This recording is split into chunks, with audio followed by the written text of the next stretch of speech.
My name is Ruben OLGUIN. I'm 36 years old. I'm an artist living in the Albuquerque, Bernalillo area here in New Mexico. Okay. Can you tell me how long you've lived in Albuquerque and if you can explain how that contributes to your life and work as an artist? So I was at living down south in Carlsbad, New Mexico. I was a tenure track professor in film and digital media and in fine arts. And I recently moved back at the beginning of last year to help my mother here in Bernalillo. She has like a little farm area here, and she had cancer and wasn't able to do a whole lot. And so I noticed that she needed a lot of help. So me and my family packed up and moved back here. And now we live here in Bernalillo.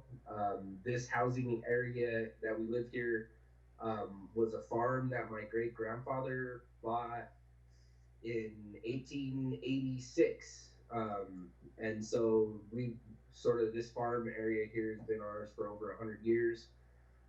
And slowly it's been like sort of divided up amongst the family. So we live on what we call the Tapia compound, which is about 7 or 8 of my aunts and uncles and cousins, and that all live here, one house next to the other. So we're pretty insulated because we have that like big group, but at the same time, we still have to be isolated. So like my grandmother lives next door to us. She's pushing almost 90 now.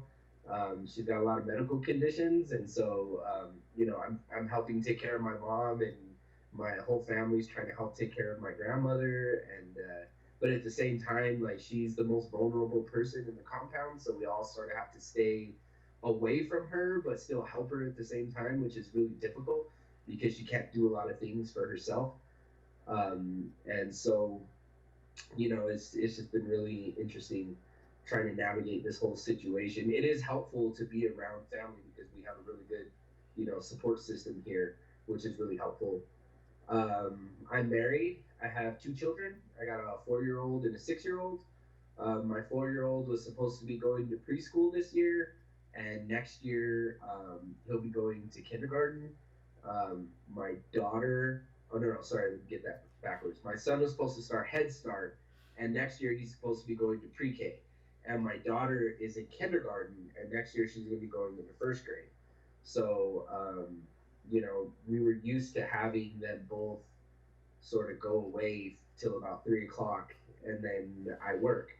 So what I do is I teach at the University of New Mexico in the film and digital media department, and then I also teach in the experimental art and technology department.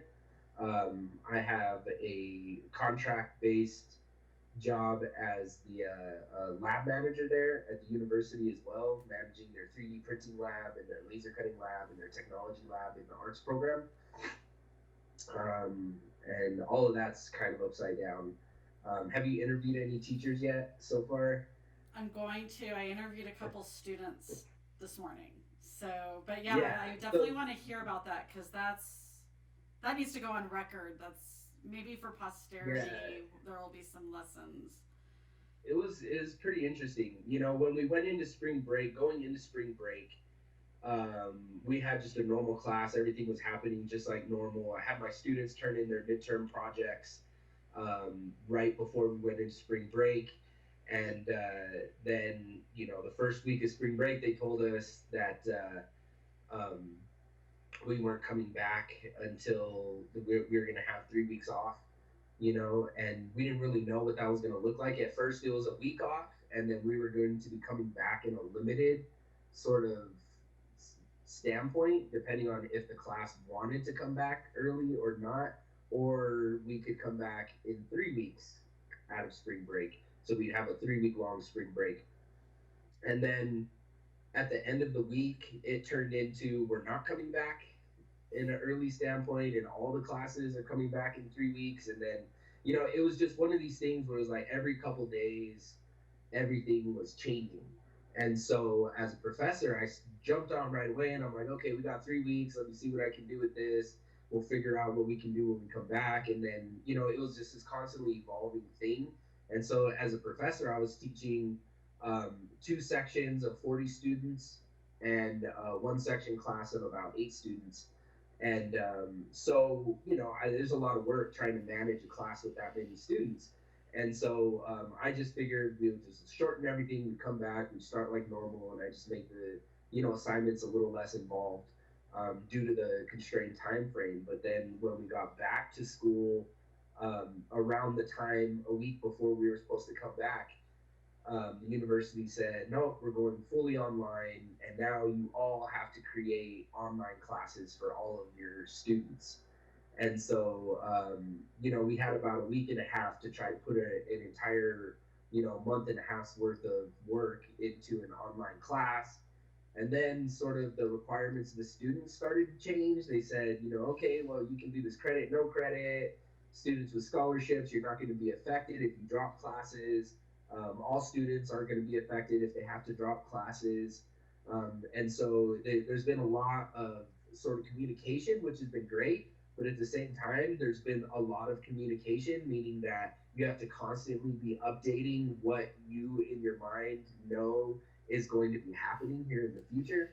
And so it was really difficult trying to navigate that coming in, also communicating this to the students, not overwhelming them with information, but at least letting them know what's happening in the classes as far as I understood it. Um, so the university was communicating with the students, the departments were communicating with the students, and then we as instructors had to communicate with the students and also receive communications and interpret those communications at the same time. It was really difficult. The faculty senate got together online, and they had um, put together a plan that they wanted enacted immediately by the university, and our president ratified that request basically immediately after the Senate voted unanimously on it. And that really clearly outlined all of sort of the expectations of students here out. And effectively, what we told them was, this half of the semester is basically a free semester. You know, yeah, It seems like the most it's pretty, reasonable thing, actually. It's just, yeah. I mean, but we as instructors are still expected to produce content, and so I still had to put together a meaningful class with meaningful content, knowing the limitations that we're at, developing it completely online, having to transition all of my lectures online. We had accessibility issues because I have a lot of students that have accessibility. I have one student who's deaf, and then I have a whole bunch of foreign exchange students or students whose English is a second language. And so when you're conducting lectures and discussions online, you have to have captioning in those situations because, as you know, sometimes you can't exactly read lips through Skype, or Adobe Connect. So that has been sort of interesting. The university stepped up and purchased an auto captioning service for one of our Zoom platforms and for our other platforms, which is usually really costly. So the university stepped in to help out with that. That happened about a week after we came back. So I had already given 2 lectures by the time we had auto captioning turned on. It's been really difficult trying to navigate that because the students are obviously not really that engaged. It's one of those things where you have a sort of dire situation where people are just trying to take care of the fundamentals of their lives, and then I have to step in and try to keep them on track and sort of be that sort of symbol of normalcy, that there is things that are happening in the outside world and they are going to have something to come back to, and that there are worldly expectations of our society, even though we're all kind of locked away. And I think that's been one of the things that the college has been doing okay, but at the same time the students are focused on mostly necessities. I have a couple students that are Navajo that are in the Navajo reservation who already had spotty internet connection to begin with. And so they basically, all my Navajo students that were out by the res or have family on the res or had to go back to the reservations are all basically off the map now. They're not coming out of the reservations. They're not really, they don't have internet connection to be able to communicate with the outside world.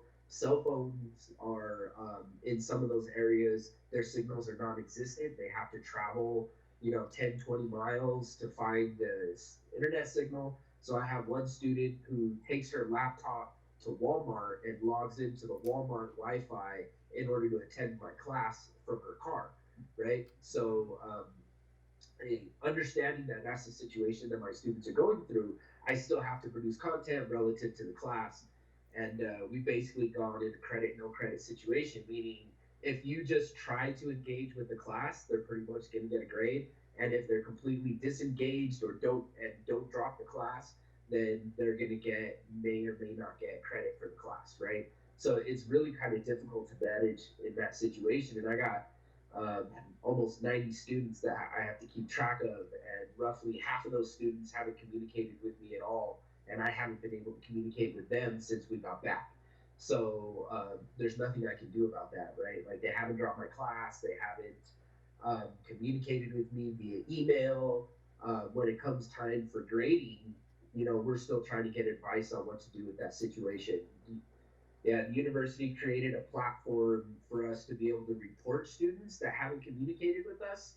But, like I said, I got 88 students that I'm sort of managing, and being able to reach out individually for all 88 students and try to keep track of all that is sort of like a monumental task unto itself.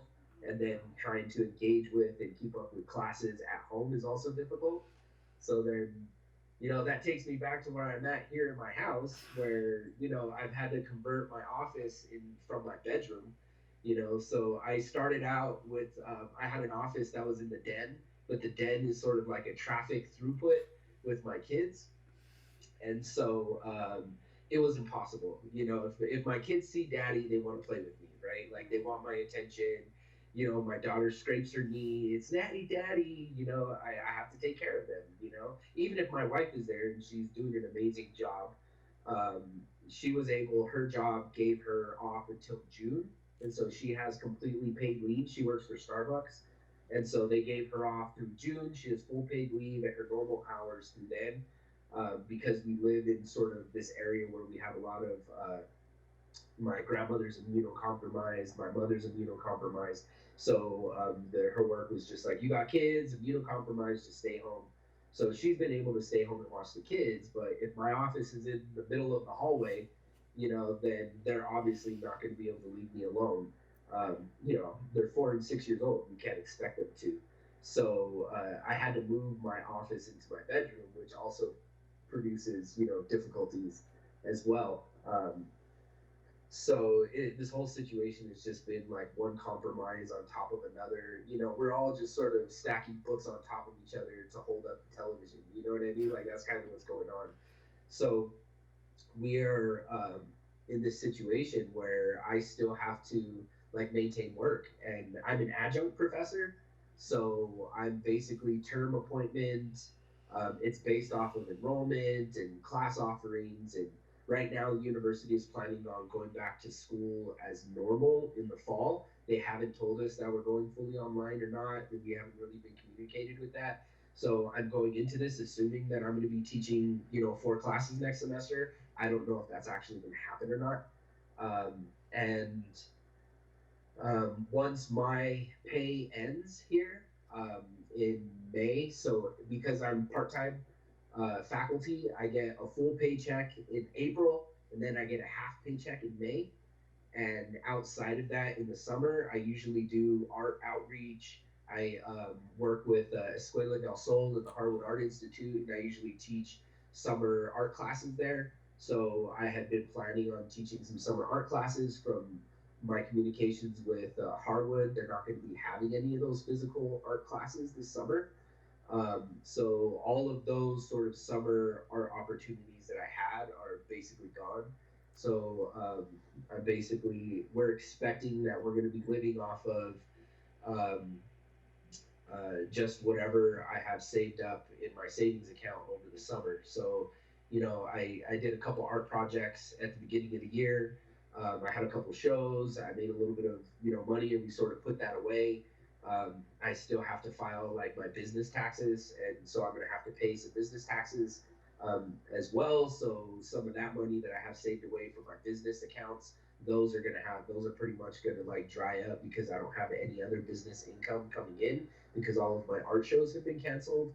Um, I was on a committee for an art project happening with the city called the Memories Project in the Rail Yard, and I was part of the the creation crew for that project, and that's basically been put on hold. I just got a communication the other day from them saying that we're going to move on with the project, but it's all going to happen virtually, which is interesting. We'll see how that goes. I've been doing a lot of Zoom and Skype meetings over the last month, and it's very difficult to have a Skype meeting because there's the delay, right? So when I say something to you, there's a delay. Then you say something back to me, and you do this sort of talk stop sort of situation. It's really difficult. You can't communicate the way human beings are meant to communicate through these kinds of technologies. It's just not possible. So we're all like coming up with like we're getting a crash course in like digital video etiquette, right? And what you can do and can't do in a digital video forum, and for better or worse, that's the way that it's going to have to be for now. So they just communicated with me that they're moving forward. So at least that project is still moving. Um, I don't know what's going to happen with that though. I had a Fulcrum grant, so I was supposed to produce an artwork with a public exhibition. So I was working classroom, and I had 5 students that were doing a video mapping project that we were going to do at the Bareilles Community Center. Um, that has basically been like just ended effectively because you obviously can't have public exhibitions right now. So that those expectations of Fulcrum have been sort of sidestepped. Instead, what's happening is the working classroom has decided that all of their arts classes are going to have like a virtual exhibition. So, working classroom is really awesome. They're developing their website. They're going to have a whole page dedicated to a virtual exhibition. So, I've been sort of preparing some of the work that my students had made and creating sort of a virtual way of presenting a video mapping project that never actually happened. So, that's been interesting trying to figure out how that's going to go. And so that's effectively what my project is going to be because there's no other way to have that project, without, it's supposed to be an event, and that was what I had gotten. So I've been communicating with the granting committees to sort of update them on where my project is and what their expectations are as of now. The Fulcrum grant is managed by 516 Arts, and they have just been phenomenal. They're completely understanding about it. We still have to turn in a grant report, but obviously this is going to be a big sort of footnote in the bottom of that grant report. And they're just letting me know that they're just going to support me any way that I can move forward. Unfortunately for the students, they worked really hard. This was about a 2 month long project that we've been working with the students, and they have no way to sort of show what they've done other than this sort of virtual online format, which may or may not work. We still don't even know how that's going to function. So um, that part has been really difficult as well. So a lot of my work deals with community engagement and um, sort of getting out there. And a lot of my video work is like public exhibition work, so I can't really do anything publicly at all. So all of those works have gone. I was going to be in a show in Santa Fe called Currents, and I was going to be in a gallery adjacent to that during that show, a gallery called Form and Concept. And all of my work, the work I was going to submit is the interactive piece. So obviously you can't show that interactive piece. And in fact, even if they try to put it on their website, I don't even know how they would um, even show an interactive piece on their website anyway. It's not like a still frame video or photograph piece, right? Like you can't just take a picture of it and post it. So, and not only that, but there's collectors as well. The last time I was in Currents and at Form and Concept, I sold work, and so that's part of my income is selling work. And right now I can't sell anything because nothing is open. So, I don't know how all of my art sales have sort of ceased as well. So all of my community projects have ceased. All of my art projects have ceased. All of my gallery work has ceased. So I basically, outside of doing virtual art calls, that's about all I can do. But because my work is dynamic, it's not a static work. It's really hard to fit into a lot of the art calls that are out there right now, which are all mostly just looking for 2D sort of image work. some sculptural stuff. But even then, how do you photograph your sculptures? I don't have a white wall studio that I can photograph my work in, so there's no way to sort of virtually set something like that up. So as you know, it's been really difficult trying to navigate that situation. You maintaining my practice has been almost impossible because my workload is doubled because doing things digitally takes a lot more time than doing things physically. So, for example, if I'm giving a lecture in my class, I show up to class, I plug in, my hard drive and I throw it up and I just lecture away, right? But there's a difference when you're standing up in front of a crowd and interacting with the students and asking questions to them and coming back, right? There's a different dynamic that happens there than when I'm creating basically a video tutorial. So I've switched from lecture mode to like video tutorial mode, right? And that's been really difficult because you got to edit it, you have to light it. I have to make sure that my sound, that they can hear me correctly. I got to make sure my computer is working right. I've had some issues with my computer, so I've had to like order parts from Amazon to get my computer together. The university is going to give me a laptop, but I have to go on campus to get a laptop. And I have my swipe card to get in and out, and he's just going to leave it there for me to pick up. So we have a no contact order and essentials only on the university campus. So I need to get special permission to be in the building and campus. That's been really difficult as well. That's kind of the way that my life has been. At home, though, I actually think the alternate side of this is that I usually do a lot of work that's away from home. So a lot of my work is mostly driving into town. I live in Bernalillo, which is about 15 miles outside of Albuquerque. Then it usually takes me about 20 minutes to get into town to go to work. And the opposite side of that is I'm at home. So at work when I'm usually have an hour just to like go walk down the street and get lunch or something like that, I'm here at home and I can sit down and have lunch with my kids. Before I go to work, I don't have to get dressed and take the kids. So I was usually the one that took the kids to school. So I get the kids dressed, I drive them to school, I drop, and then I go to work. But now I have all of that time just to spend directly with my kids. So we still get dressed and we still brush our teeth and all of that. But instead of me going to work, I get to like make breakfast for them and sit down with them and, read with them and do those kinds of things. So I've seen more of my kids, I think, than I've seen in I don't even know how long, right? That's been really, refreshing being able to spend that much time, with my children, um, and doing a lot of gardening, right? So the benefit is that we're on land that used to be a farm. So we have a lot of resources here that allow us to sort of continue sort of an expanded garden. So we've been doing a lot of gardening, prepping the yard, getting everything ready for spring. Everything's starting to bloom, so it's been really beautiful. We planted some trees, so it's been really nice being able to sort of get out into the yard and be able to do things, um, and just catch up on all the things that I had not been able to do because I'm always away at work. So now I'm like, oh, that light bulb needs to be replaced. I can replace that right now, right? So like you can take care of those little things that just sort of get neglected during the regular work week that have to wait for the weekend. So and then having my kids see that is really helpful too, so that way they can understand that this is how a household works and normal things. But at the same time, we're all trapped together, right? And so if there's a quarrel, you can't just separate, right? It's not that easy to separate because in 10 minutes you're all going to be together again, right? And so the kids don't understand that.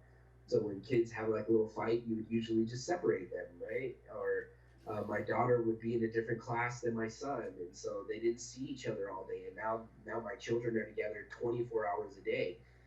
They're their best friends and their worst enemies at the same time, And so there's a lot of wrangling that has to go on in that situation. My daughter's trying to go to school. Her teacher keeps sending us digital workbooks to work with her throughout the week. And APS has done an online YouTube thing. So she watches APS 3 days a week live, and then we make her watch it 2 days a week, sort of during our my son's nap time. So when he has nap time, she has quiet study time, and she has an iPad, and she has to sit down and watch it, and she has to follow along with the videos. Um, we have a workbook for her to work from, um, but at the same time, she still needs school, and we still need to keep up with the things that she probably would have learned, so she doesn't fall behind, which is really difficult because although I'm an educator, I'm used to teaching adults, right? Like I don't have a lot of the knowledge in how to manage a elementary school classroom, right? Like it's a whole different skill set than managing adults. Although it sometimes feels like when you're managing adults, it's like you're managing kids. But um, with kids, there's certain requirements that they need in order to produce a conducive learning environment for them that they're used to. So we keep asking her questions about how they would do things in her school, and so we try to maintain as close to what her teacher was doing in school with her as possible. But there's some days where it's just like, it's hard to maintain those systems because they're just not there, right? Like those structures are gone. So it's only as far as we can maintain those structures. So when things come up, we have to do things. Like the other day, our water well broke, so we've been fixing the well for the last couple of days. We have to go get water from the 5 gallon jugs of water. We got to go get water for that, and until we fix the well, and in the meantime, we can't water our plants. So it's been trying to figure out. We just planted all these plants, and then the well goes out. So we're trying to fix the well, but you don't want to go into the stores here in Sandoval County. We're surrounded by the two reservations that have been hit really, really hard. And so, where are those people that are there? Where are they having to go do their shopping? Is all the same stores that we have to go do our shopping. So, if there's a really high COVID sort of situation that's happening here, every time that I have to go to Home Depot or Tractor Supply Company to get supplies to maintain basic functions here in the house, we put ourselves at risk, right? So we have to take like extreme precautions. Um, so we're trying to get by and just reuse as much as we can from, I guess, this stockpile of things that sit in your junk drawers, right? Like, so we've been slowly emptying out all the pieces out of all of our junk drawers just to take care of basic necessities, and just putting a staple in it rather than nailing it down, right? Like that's kind of the way that we have to do it. But there's certain things that you have to purchase, right? And so, for example, our well, um, you can't, I can buy a pump online. It's going to take 2 weeks to get here, right? And then if something goes wrong and I need another part, if I try to order it online, it's going to take another week. So we have to. Sometimes you have to go to the store. You don't have a choice. And Home Depot is one of those spots that's kind of like a hot spot because a lot of the people that are there. Um, are not necessarily washing their hands, right? Because they're down, dirty kind of people. And I've been going into the stores, we stopped going to the Walmart out here because there was a lot of people that were just not respecting the orders, and nobody's wearing face masks in public at this Walmart, and you know we it, it's just you get fearful every time that you have to step out of the house and go into a public space, right? Because I don't know if I'm taking the precautions, if other people are taking the precautions, right? And so I am putting myself at risk as much as the next person is willing to prevent themselves from spreading it. And if people don't believe in the pandemic, and if people don't believe this thing is real, they're going to go about their normal days. And unfortunately, there's a lot of people out here on this side of town that's so, or they may not even have the knowledge or resources to be able to understand what's happening correctly. We're all just sort of at the feet of the news, but the news keeps saying the same things over and over and over again. So if people aren't paying attention to the news, then they're just sort of ignoring what's going on. They're self isolating, but that doesn't mean the world stops, right? And so every time we go out in public, we have to take these precautions. So we wear gloves. I have face masks. My wife has been making face masks for all of the baristas at Starbucks.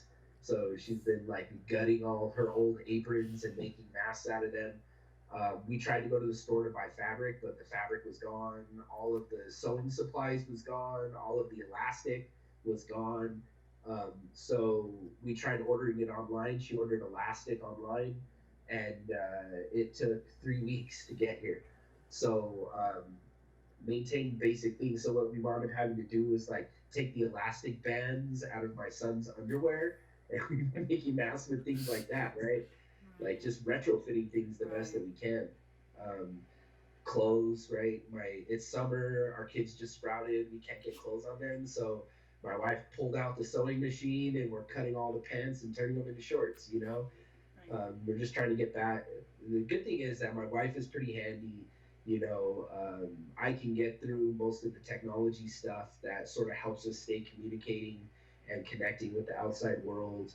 My mom works for the U.S. Attorney, and so we live here in this house with my mom. She still has to go to work once a week. She's been trying to work from home virtually because the court systems here are still functioning. And as long as the court systems are functioning, her office has to stay open. And so they still have to produce documents.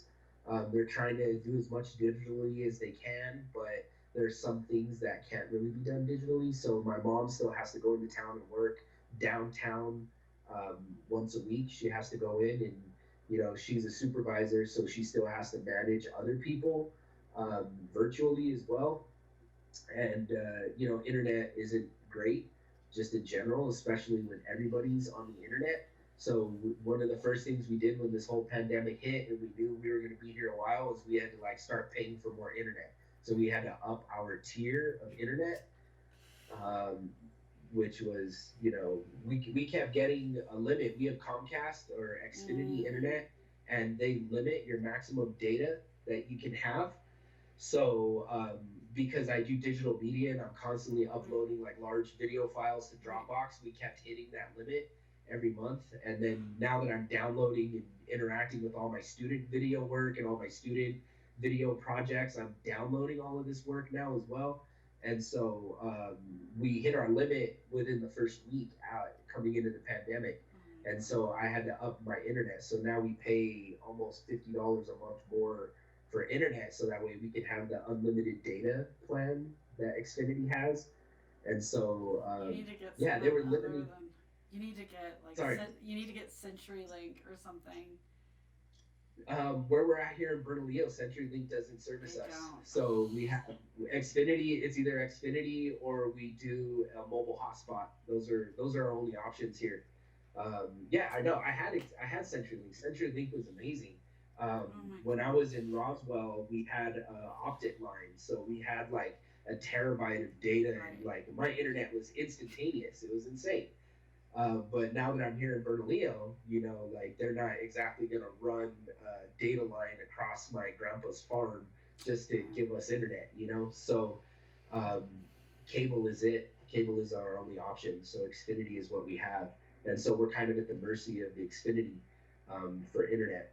And these are all tasks that I would usually take care of at school. So I was usually using the school's internet Sure. at that time. So that's been sort of difficult. The university came back and said that we understand that faculty are expending a lot more of their resources now, so they're giving us a small stipend. This month, Okay. we're getting an extra $500 on our check to help compensate us for the extra technology hurdle that we have to hit for transitioning to fully online classes, which has been really nice.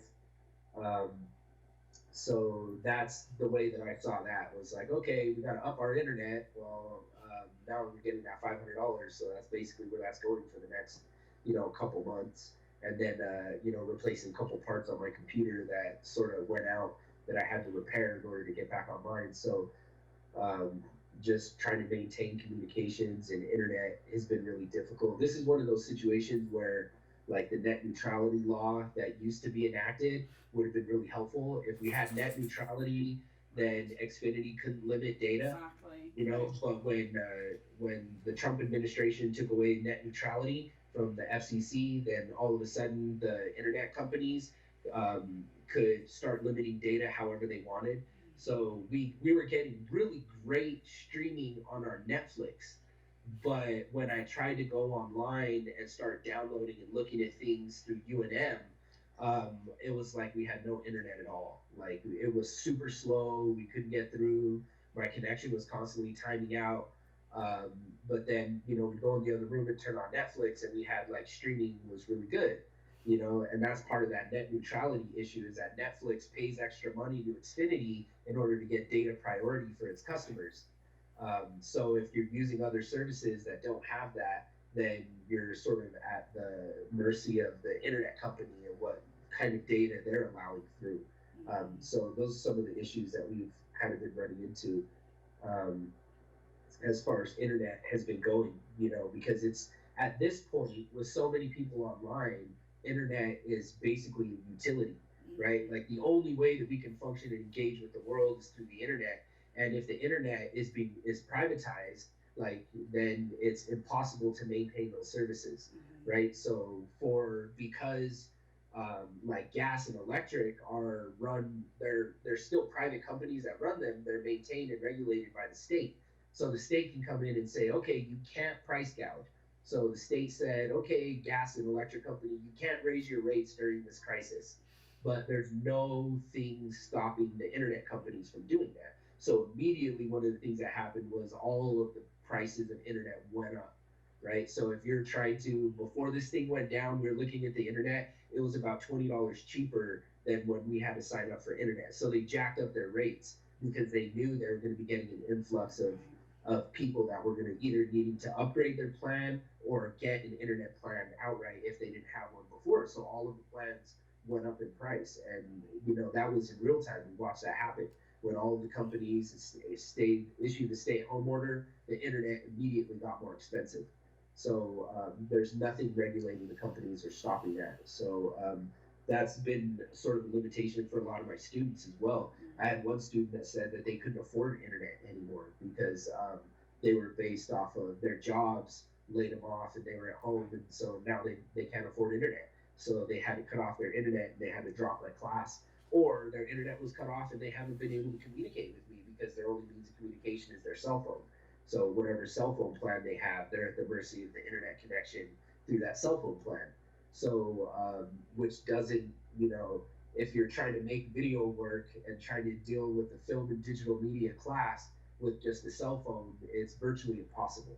In fact, engaging online in any meaningful way with just a cell phone is extremely difficult, and you have to be a really resilient and technologically savvy person in order to navigate this situation. So everybody else is just sort of left in dust trying to like figure out what the hell's going on.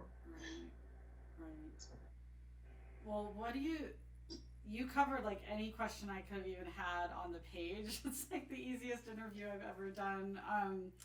But for you, like just seeing where we're at, I'm seeing with you one just how malleable you are, how resourceful, like you and your wife. I mean, your family. And what do you think are some of the other things that are being taught through these very unique, extreme circumstances? What do you think are going to be, not just for yourself, but even through your students and the communication you've had with them? What do you think are going to be these lasting impacts and things that people are going to be taking away from this experience? So I think right, one of the first things that happened was everybody immediately became connected, right? Like online digital connection, like virtually happened instantaneously. All of a sudden, everybody knew that we had to start communicating through the internet. So I guess everybody has been forced to go through sort of a crash course in digital communications, right? From the littlest ones all the way through the elderly. They've all had to have a crash course in digital communications because that's the only way that they can manage. So, for example, my grandmother, who's pushing 90, had her first iChat, right, where she had to, she wanted to see her sister, and her sister had called her, and so the only way that she was able to see her was by turning on the iChat on her phone. So she'd never done that before. It was, completely foreign concept to her. When she was a child, they had, the phones where you had to like dial the operator and tell the operator, where the link through, right? Like, So, and now she's doing a video chat. So that's one of the things that's had to happen immediately is everyone had to become digitally connected, right? That's one of the things I'm sort of talking about with my students in their final project right now, which is a multimedia project, is just asking them what is the Web 3.0 landscape that's coming out of this now that everybody is like instantaneously connected digitally and everybody has had to create online web presences in one way or another. And so immediately everybody has to do that. The second thing is what is happening to people when they're not connected, right? That disconnection that's happening, and who are the people that are being left behind. We don't know who those people are because they're not connected, right? And so, and there's no one out there to go find these people. These are people that would usually be found by not showing up for appointments. These are people that would usually be found by being brought into institutions, or they would be discovered in a number of different ways through just social interaction, and all of those people are being left behind and or just dropping off the map, and no one is able to find them. Just driving around and looking around, there's less cars on the road. So, like for example, when I'm driving home every day, I see this one homeless person that would be, begging on the corner, and I would be able to watch him through his different conditions every single day as I went through that intersection. Who's watching that guy's condition anymore, right? And if something is happening and he's having an episode, who's going to be the person to call the police to make sure that his basic necessities have been taken care of when there's no one around him that is able to sort of visualize this thing? So that's one of the main concerns that I have, are these people that don't know how to get communicated, that are just going to be sort of left floating in the wind, and they may, you know, they may disappear for a number of reasons that we don't know because they're not technologically connected. Um, Another thing that I found is that people have to be resilient, right? Like we have to learn how to maintain things rather than going out and buying something every single time something breaks, right? So there's a lot more people that are taking out their sewing machines. There's a lot more people that are doing a lot of what they know how to do and applying the skills that they've learned in their life in new ways. So learning what knowledge you have that is adaptable, and learning what knowledge you have that isn't adaptable. So in this age where we run into this situation, how are you going to be able to manage your life when you can't just go out and buy everything that you need, right? So one of the things we ran into was like eggs, right? At the beginning of this epidemic, eggs were like a really hard commodity and resource. Does anybody know what to do when you get an egg fresh from a chicken, right? Like what? Nobody knows how to manage that, right? Or do you disinfect it? The first thing my wife said is, "Do we have to disinfect the egg?" And I was like, "I don't think you need to." Like anytime I've ever had a chicken, you just like wash it off in water for a minute and then you let it dry. But it's little things like that, right? Like these are things that people used to know how to do that we don't know how to do anymore, right? Like how do you make bread, right? Like if you can't buy yeast, let's say that all of those supplies eventually run out um, during this epidemic. If this continues or accelerates even more, and these resources start to dry up, how are people going to be able to maintain their lives? Not going back to like how things were, but how are we going to move forward in this world where we don't have the supply chain that we used to? Even like at the beginning of this, Amazon was in full throttle, and my wife had a friend that was working in an Amazon warehouse that said, "We've been busier than ever, like this is our best year to date now that we're on Amazon," but that's not going to be forever, right? And we're already seeing now that we went from being able to get things from Amazon in 3, 4, 5 days to now things are coming in 2 weeks, 3 weeks, even over a month now to get something in from Amazon. So those supply chains are starting to deteriorate as we move forward. Here at Walmart, one of the things that they do is when they get a new supply, when they get a new truck of essential supplies, they don't even load it off of the truck anymore. They back the truck up into the dock and they tell people in the store that these supplies have arrived, and everybody goes to the back of the store and they're being given a certain ration of whatever the supplies are, like hand sanitizers and those kinds of things. And then they then load up their basket with whatever they can, and they got to go take it to the front of the store and buy it. So it's one of those situations where like these supply chains are already damaged. And when they start to deteriorate, what are the things that we're going to have to fend for ourselves? Basic things like lettuce, right? Like a lot of the companies rely on immigrant farm work for lettuce. If you love lettuce, which a lot of people out there do, right? Like there's a lot of vegetarians, I love lettuce, so if you want something like lettuce and celery and onions, those have to be picked by people, right?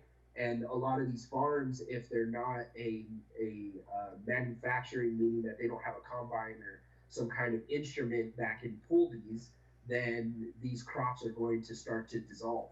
And so things like lettuce crops and have to be picked by hand. Celery is one of those things that have to be picked by hand. There's just a few companies out there that have mechanical picking apparatuses for those kinds of foods. And so there are literally farms out there that are just destroying their crops because there's no one there to pick this food. So those supply chains are going away. So we have to be resilient. We have to learn, okay, so we're going to have to grow our own food, right? So the first thing I did was I went into the garage and I grabbed all of the LEDs that I had and I sort of hot wired, a grow light operation so that way we can start growing lettuce in our laundry room, right? So that way we can then have lettuce when it's time to plant it in the garden, and then we can transition those vegetables out into the garden. So we have had to sort of learn how to grow all of these things, right, for ourselves. Chickens aren't possible for us because we have dogs, and the dogs have had the taste of chicken before, so they won't let us. We can't have chickens, but one of our neighbors does. So now we gotta like barter, things for eggs and things like that. So just knowing that we just go to the store less. When we do go to the store, we buy more, and we have to buy essential things that can become multiple things. So buying things that only have one purpose, right, are things that we don't really buy anymore. We have to buy things that can be multiple things, or we buy essential basic ingredients that can be turned into other things. And I think for a lot of Americans, they probably haven't learned how to do that. And so now there's like this relearning that's happening in our society. Things like baking bread. So baking bread, I read an article the other day that was saying that like how to cook things, how to make things from scratch is like one of the most looked up things on YouTube right now. Everyone's learning how to make like bread and sourdough starter and like all of those kinds of things. So America is going through this sort of pick up your boot heels and do things yourself sort of mentality rather than just relying on foreign goods for everything, right? Pre-manufactured, pre-packaged, foreign everything is going away, and people are having to sort of rely on doing things themselves, like canning vegetables and canning fruits, and how to identify edible plants in their yard, right? Like things like that. Those are things that we're going to have to learn as a society and go back to. We can't rely on large factories because we're finding out that those are sort of the places where hotspots are, right? Like those are places that could be conducive to spreading the virus. And so any of those sort of facilities are starting to dwindle. And if the companies don't have the means or resources to be able to transition their stores into an environment that can keep out sort of spread of the virus, then those stores are going to eventually start to close. And that's happening now in a lot of, companies aren't able to keep their doors open because they're just not set up to be able to handle, the disinfecting sort of strategies, right? Like Home Depot closes at 6 o'clock and their staff does 3 hours of cleaning every single night. They have to clean every single thing that's touched by customers. Everything from top to bottom in that store has to be disinfected. There's not a lot of mom and pop businesses that can do that, right? Like our local grocery store here, that was like sort of a farmer's market style grocery store, is closed, and because they just don't have the ability to do that kind of work, right? And even then, when you walk into those places, I, as someone who's knowledgeable about the spread of viruses, walk into that place and I'm like, wow, you guys aren't doing this and you're not doing that. And none of the customers are wearing masks and none of the employees are wearing masks. And, so we're walking into this environment and I don't even know if I want to be there anyway, because it seems like a place that is, that could be spreading contagion, right? So we have to be aware every time that we go out, how those things are happening, and that's something that's going to happen now with our society. Yeah. Going for walks with family, something that you think of like as a normal thing. Where do you go for a walk, right? Can you just go to the park?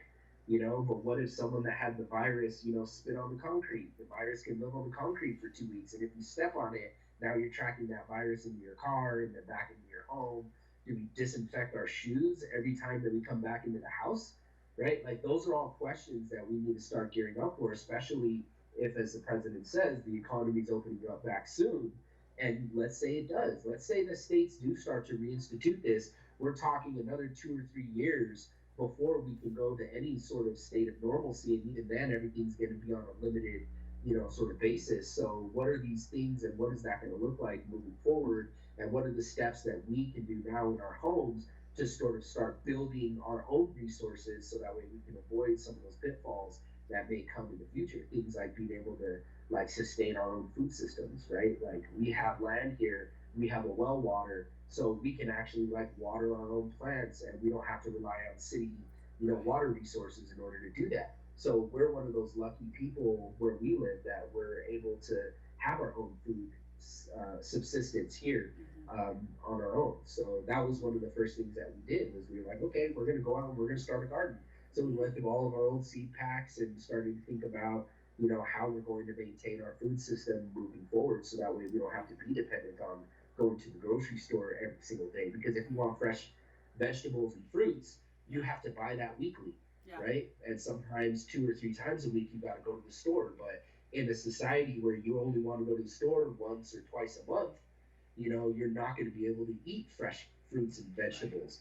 But if all of the factories that are canning vegetables and freezing packets of vegetables aren't open either, then even if you do go to the store, you're not going to be able to find fresh fruits and vegetables there either. And the canning supplies are going to start dwindling and going up in price. And so we have to start thinking as a society, how are we going to put all those pieces together moving forward, and how can we sustain ourselves without relying on all of these network systems to be able to supply things for us. We have to be able to start doing things on our own. One of those things that I've seen is 3D printing supplies. So when I have a 3D printer because I teach 3D printing at the college, and that's been like a really on-demand resource. I had to buy a new part for my printer because one of my parts went out, and all of the 3D printing supply stores are out. And so I've been going online and I was talking with their staff, and they were like, yeah, like we don't even have 3D printers in stock because in the first week of COVID, everybody bought a 3D printer with the effect that if I need something, rather than going to the store and buying this very basic thing, I can go online and I can just print it out myself. So that's one of these resilient factors that's going to happen is people are going to have to learn how to manage and create things on their own rather than always relying on going to the store really quickly to buy things, because every time someone walks into the store, it increases the chances for someone else to get infected. And of those store employees, you're putting them at risk as well. So you want to not go as often as possible, or as you want to not go as little as possible, right? Like you want to stay home as much as possible. And if you need one little thing, you can just print it, right? Or you can just make it, or you can just repurpose something else that takes the place of that thing that you needed. So that's part of the resilience that we as a society have sort of lost over time that we need to start putting back into place. Totally.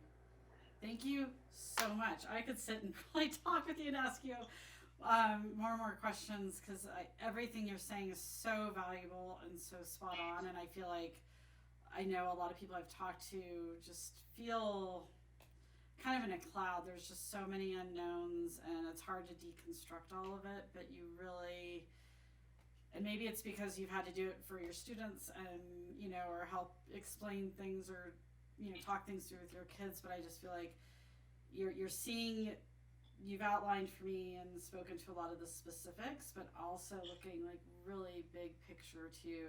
And it's not easy to do that in these times. So thank you so much.